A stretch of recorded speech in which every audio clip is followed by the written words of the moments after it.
L'impureté est l'état de souillure dans un certain sens. Le mot impureté peut également désigner le contaminant lui-même, une substance indésirable, qui rend quelque chose impur.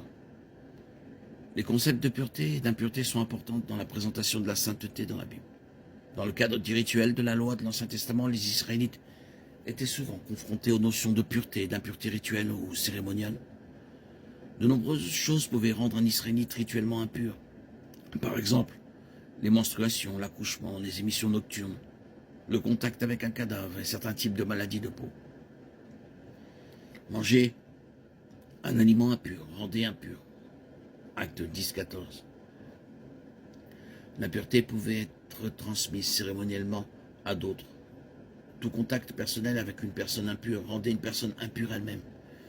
Il y avait tellement de façons de devenir impur que chaque Israélite, homme ou femme, était sûr de passer au moins un certain temps dans un état d'impureté cérémonielle. Quand quelqu'un avait une impureté rituelle et était déclaré impur, il était séparé de la communauté et n'était pas autorisé à adorer au temple pendant la période d'impureté ou d'impureté.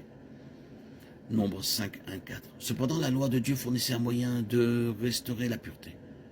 Le processus de purification dépendait du degré d'impureté et allait du lavage physique à l'offrande d'un animal en sacrifice pour expier l'impureté.